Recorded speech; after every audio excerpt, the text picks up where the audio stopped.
Aujourd'hui, j'ai prévu de faire une vidéo plutôt dense. J'ai l'habitude de faire pas mal de trucs sur les voix sur la chaîne. Aujourd'hui, je vais plus m'adresser aux gens qui mixent des prods, aux gens qui mixent globalement des morceaux, pas seulement aux gens qui mixent leur voix. Donc on va parler un peu de la relation kick-bass, on va essayer de comprendre aussi un peu la compression des kicks, et puis on va parler globalement de bus drum et comment faire pour que, en fait, votre drum, kick, bass soit vraiment bien focus, bien présente, bien puissante, bien cadrée. Donc il y a plein de trucs à dire, donc on va aller directement sur le logiciel. La première chose qu'on va voir, c'est les kicks. Donc les kicks, ce que je vais faire, c'est que d'abord, je vais prendre un kick, et ensuite, je vais vous montrer quelques trucs par rapport à la compression. Notre kick de basse, c'est ça.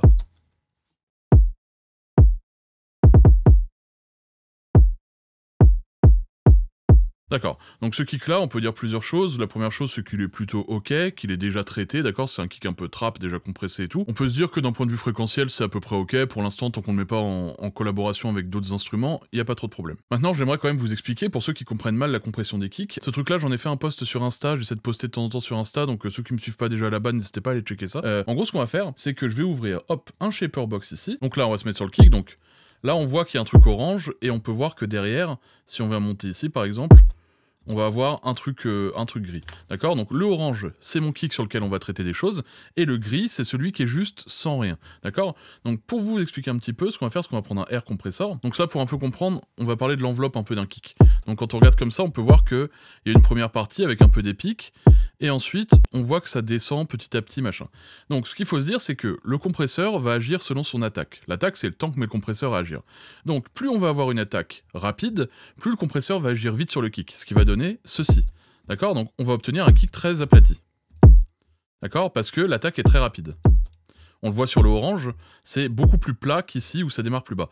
Maintenant, si je laisse un peu passer le départ, on voit que directement on a un petit pic qui monte. Et ensuite, si je mets encore plus, on voit que, de plus en plus, c'est la partie du départ qui est favorisée. Alors, ce que je veux dire ici, c'est que plus une attaque va être lente, plus on va laisser passer le transient du kick, et donc plus le kick va être punchy sec. On peut dire qu'il commence à se placer même plus haut dans les fréquences. Plus je vais avoir une attaque rapide, plus le kick va être lourd, et là, on va dire qu'il va se placer plus bas. Donc, pour vraiment le faire à l'oreille et tout, ce que j'ai fait, c'est que, hop, on va revenir un peu en arrière sur mes réglages. Voilà. Ce que j'ai fait, c'est que j'ai fait un compresseur avec une attaque lente, un compresseur avec une attaque rapide, et qu'on va comparer les deux au niveau du son. Donc déjà, on va comparer d'abord les deux au niveau du spectre. Donc l'attaque lente, ça donne ceci. Donc on voit que ça laisse passer, et l'attaque rapide, ça laisse ceci. Donc on voit que ça laisse pas passer. Maintenant, ce qu'on va faire, c'est qu'on va se calibrer au niveau du son pour être pareil sur les deux. Donc pour être pareil sans compresseur, avec un compresseur puis l'autre. Donc ce qu'on va faire, on va prendre un level meter ici, on va l'ouvrir là, on va regarder. Donc là, il n'y a pas de compresseur, ça sonne à moins 4,36. Maintenant, on va calibrer l'autre. Compresseur avec une attaque lente, donc 30 d'attaque. Donc moins 4,38, donc c'est à peu près pareil, on va pas chipoter pour si peu. Et ensuite, celui avec une attaque rapide, donc à peu près pareil, d'accord. Maintenant qu'on sait que c'est calibré, on va pouvoir se fier par rapport au son. Donc ce qu'on va faire, c'est qu'on va écouter d'abord sans compresseur. Ok, j'ajoute le compresseur avec l'attaque lente, donc qui va me donner plus de mid et plus de punch, quoi. On entend tout de suite, il claque plus. Je le renlève. On entend tout de suite un claque plus haut. Maintenant, on va comparer sans rien puis avec l'attaque rapide.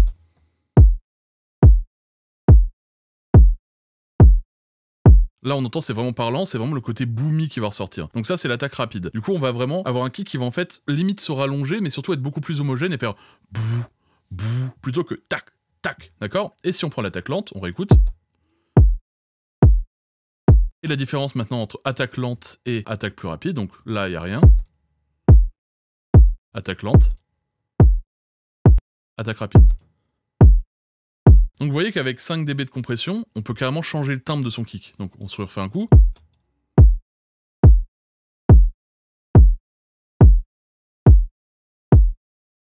D'accord? Ça, c'est très important. Maintenant, c'est pas la seule chose qu'on peut faire pour changer le timbre d'un kick. Par exemple, moi, je trouve que l'attaque lente, moi, je préfère en général, même si au final, c'est plus dur à gérer derrière en pic. Ce qu'on peut faire, c'est simplement venir sur un EQ et monter les 1000 Hz. Donc là, bon, c'est un EQ un peu particulier, hop, on va en sortir un autre. Par exemple, je peux très bien venir ici. Voilà, là, on entend bien le kick. Et ici, le clic, pardon. Et ici, si je viens booster d'1 dB à 0,5, ça fera quasiment le même effet que mon compresseur avec l'attaque lente. Donc ça, tout ça, c'est à prendre en compte quand on mixe un kick. Donc ce que je vais faire ici, c'est tout simplement laisser le truc avec l'attaque lente, comme j'aime bien faire. Je vais pas mal compresser, 5 dB, mais comme c'est un kick qui est déjà compressé, peu importe. Donc on regarde.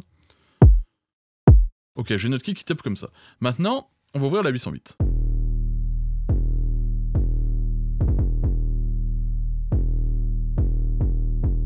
Donc on entend un peu de dans les hautes fréquences, c'est pas gênant parce que je trouve que ça crée une ambiance pour ce morceau. Et après on entend une 808 assez classique avec quand même du hit au début. Donc ce que j'ai fait c'est que je l'ai élargi un tout petit peu avec ça.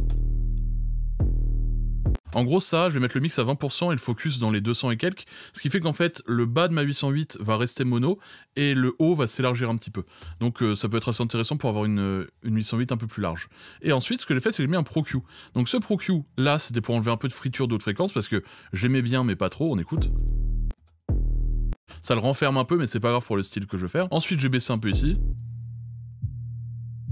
Parce que c'est des trucs qui peuvent en fait, si on regarde un peu la fréquence, là je suis vers les 118, alors cette tranche de fréquence-là, elle peut très bien rentrer en conflit avec la fondamentale de la voix. Et ça, faut y faire attention parce que on veut quand même que ce soit bien équilibré entre notre voix et notre 808. Donc là, je vais baisser dans l'hypothèse où j'aurai une voix qui se pose là-dessus.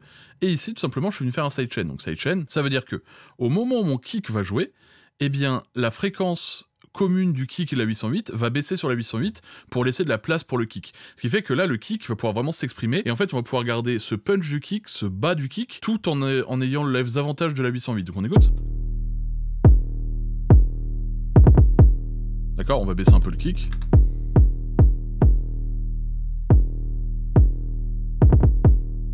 D'accord, en tant que le kick là, il est bien présent, et la 808 aussi. Donc on pourrait gérer après les volumes différemment, je trouvais que comme ça c'était pas trop mal. Donc là, on a un bon équilibre entre le kick et la basse, ça c'est un truc... ce bouton-là en particulier, vous mettez sidechain, vous prenez votre kick, vous pouvez regarder ici, et ensuite vous pouvez appuyer ici pour faire le truc où c'est vraiment au moment où il tape que ça se déclenche. Ça, c'est un truc hyper important pour le kick bass à comprendre, c'est que cette petite fondamentale là du kick, c'est pas mal de la laisser au kick quand même. Après, des fois, on peut utiliser que des 808 et tout. Donc là, voilà, j'ai voulu vous illustrer un petit peu le kick bass, comment ça fonctionne, et surtout la compression du kick pour essayer de vous faire comprendre un petit peu mieux. Pour tous ceux d'ailleurs qui veulent aller plus loin dans la compréhension pour le mixage des prods, j'ai fait un guide, une sorte de petite formation là-dessus, que vous pouvez aller voir sur mon site, donc c'est dispo direct sur mon site dans la description. Vous pouvez aller voir, c'est le guide du mixage des instrumentales, il y a plein de trucs, c'est plus complet que ce que je vais vous montrer là, mais voilà. Ensuite, un autre truc que j'ai vu très peu de gens le faire, d'ailleurs j'ai jamais vu personne le faire, après bon, je suis pas sur les PC de tout le monde, mais sur internet j'ai jamais vu personne le faire, c'est le God Particle pour le kick bass, on va en parler juste après. Pour l'instant, ce que j'ai fait, c'est que j'ai mis mon kick et ma 808 dans un bus, d'accord? Ce qui fait que maintenant, tout ce que je vais mettre sur le bus, ça va agir sur les deux. Donc ce que j'ai fait, c'est que j'ai mis un Pro Q. Pro Q, ce que j'ai fait, j'ai mis une attaque très rapide, parce que je veux que, en gros, ma 808 et mon kick se collent un peu, et je veux avoir un côté punch. Donc je vais peut-être perdre un peu du pic du kick que j'avais au départ, mais au moins, ici, ça va me donner un côté plus collé. Donc on écoute.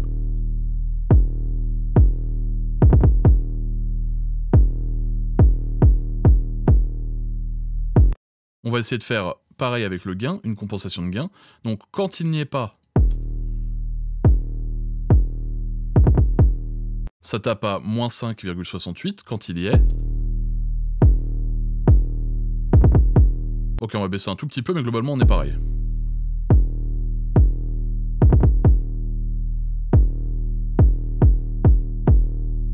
D'accord, donc là, on va se rendre compte d'un truc intéressant, c'est que sans compresseur, le volume de mon kick 808, il est comme ça. On écoute bien. Maintenant, je l'active.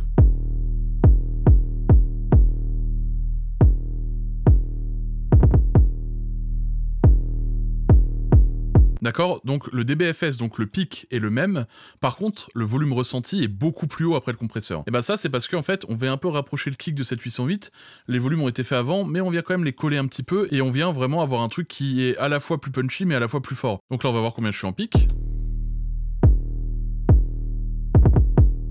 Je suis à moins 5,7 en pic, en LUFS je suis en moins 18,5, maintenant on va l'activer.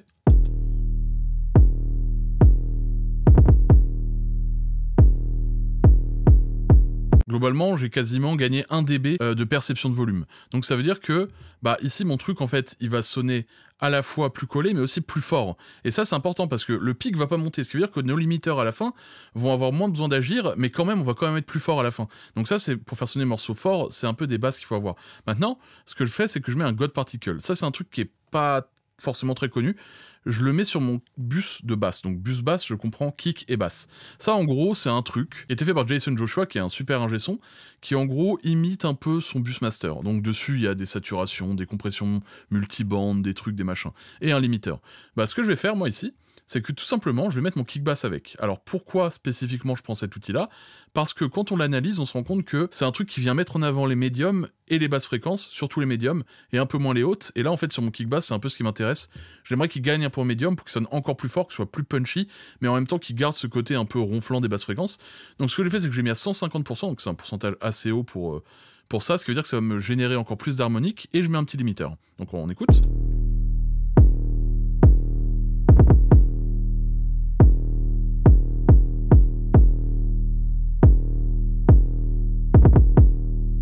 Donc hop, on va baisser un tout petit peu ici, donc on était à moins 5 et quelques tout à l'heure. Là, on va le prendre, on va mettre ça. Déjà, on va le faire sans, on va écouter sans puis avec. Alors on va se rendre compte d'un truc, là il n'y a pas.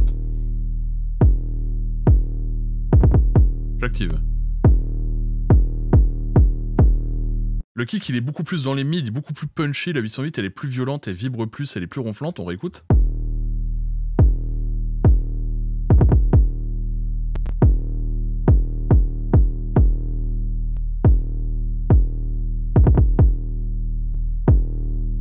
Vous voyez à quel point tout est plus massif en fait, tout est plus fort, tout est plus punchy, tout est plus machin. Et ça, voilà, là ça c'est ce que je recherche sur mon kick bass. Là maintenant on va faire donc sans ça et sans ça, ça va me donner ceci.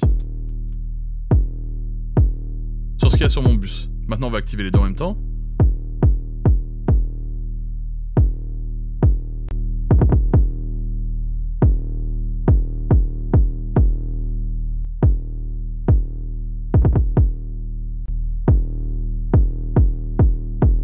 Et vous voyez ce truc-là, c'est à même volume avant et après, à même volume pic, à même volume dBFS, full scale. Par contre, on n'est pas du tout à même volume en termes de LUFS, d'accord? Donc la perception est changée. Donc là, on va avoir un truc qui sonne plus fort, mais avec le même dB pic, donc là, ça nous intéresse énormément. Ensuite, on va essayer d'aller encore plus loin, même si là, ça commence à devenir dangereux parce que on commence à générer de la saturation petit à petit. Là, on va mettre un petit hi-hat, une snare, et on va essayer d'aller encore plus loin. Donc ce qu'on va faire, c'est que ce kick bass, donc le bus du kick bass et le hi-hat snare, on va les regrouper dans un autre bus. D'accord? Donc kick bass, hi-hat snare part dans un bus où tout est regroupé. Et ensuite là-dedans on va activer un black box. Donc black box c'est une saturation. Donc on va voir que ce qu'on fait dessus c'est pas énorme. Je vais booster un peu ici. Et globalement si je reste sur un peu le preset de base, je suis venu le mettre en mid-side quand même parce que je voulais élargir encore légèrement cette 808. Mais un de très violent a priori, juste augmenter un peu la saturation sur, voilà, sur les sides. Et puis je suis venu baisser un peu le mix parce que sinon c'était trop fort. Donc ce qu'on va faire c'est qu'on va d'abord mettre le mix à 100% et vous allez comprendre. Donc 100. Avec. Là, on rentre vraiment dans de la saturation. On entend la 808 et commence vraiment à ronfler. Là, ça m'intéresse pour ce style. Ça dépend des styles. Donc ça, c'est une saturation. Vous pouvez saturer un peu de toutes les manières que vous voulez. Ça, je trouve ça intéressant sur les bus drum. Ça marche super bien. Mais surtout, n'y allez pas trop fort. Faites attention. Faites-le en connaissance de cause. Ça, je vous le montre. Mais en vrai, je vous conseille pas de l'utiliser si vous le maîtrisez pas. D'accord? Ou si vous maîtrisez pas la saturation, c'est un petit plus qui, dans ce style-là, allait bien. Mais ça ira pas à chaque fois. D'accord? Et donc là, comme c'est beaucoup de saturation, je vais baisser le mix.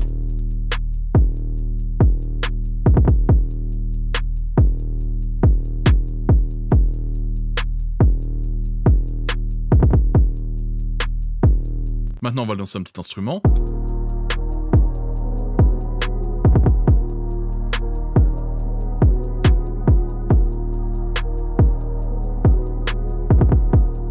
Et maintenant, j'aimerais analyser, donc, hop, le niveau de pic avant et après. Donc, on va enlever l'instrument pour l'instant. On va enlever tous les réglages que j'ai fait, d'accord, sur les traitements. On va regarder juste, pour l'instant, le niveau de pic. Donc là, il n'y a rien. Donc, moins 5 pics pour l'instant. On est globalement à moins 5 et on monte à moins 3,45 quand il y a tous les kicks d'un coup. Maintenant, on va regarder ici. Donc, moins 5 et moins 3,45. Moins 3,5.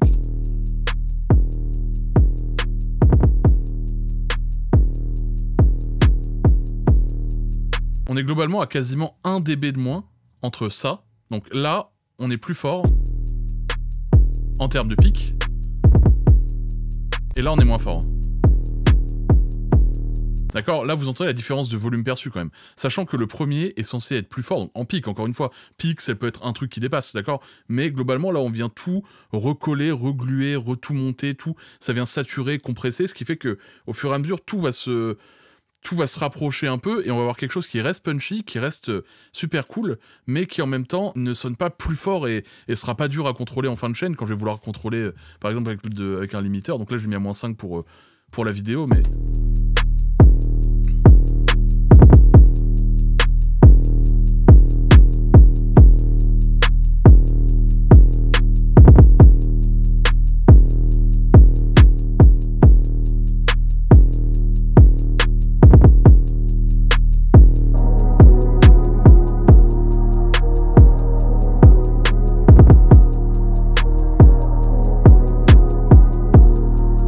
part, donc, dans cette vidéo, alors c'était peut-être un peu flou, je vous en ai un peu mis dans tous les sens, mais je voulais que vous compreniez que le volume se gagne aussi, déjà à la production, mais se gagne aussi en faisant des petits stages de compression au fur et à mesure, en faisant des petites saturations des trucs. La saturation, perdez jamais de vue que c'est une compression, voilà, que vous pouvez très bien, au fur et à mesure, venir saturer légèrement, sans forcément être ultra agressif, sans forcément avoir le timbre de la saturation, mais avoir un truc qui soit quand même qui monte en volume, quoi. Là, on voit que quand même, j'atteins des volumes qui sont... vraiment, on va se remettre la différence parce que c'est intéressant.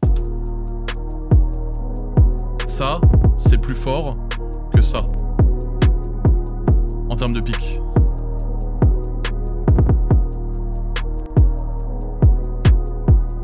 On entend comment tout se refocus.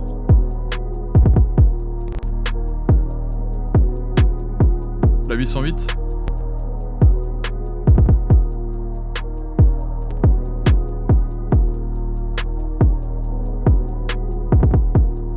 Bon, la prod, par contre, j'ai fait en 2 secondes, j'ai pris une mélodie sur Splice et j'ai mis des kicks, voilà, j'ai fait un petit pattern à la con, mais voilà, je voulais essayer de vous illustrer ça, de vous parler un peu du rapport kick-bass. Je suis pas rentré à fond dans les détails, mais voilà, je voulais faire une vidéo qui parlait moins des voix, j'en ai un peu marre de faire que des voix. Je vais évidemment continuer d'en faire, mais voilà, je voulais un petit peu varier les plaisirs, et puis je voulais aussi vous reparler de mon guide sur le mixage des prods. Tous les gens qui m'ont fait des retours dessus étaient ravis, et ça fait super plaisir. N'hésitez surtout pas quand vous achetez une formation à me dire ce que vous en pensez, c'est toujours bien pour pouvoir améliorer par la suite. Là, j'ai 100% de gens qui sont contents, donc bah, voilà, ça régale, n'hésitez pas à aller checker ça, et puis voilà pour cette vidéo.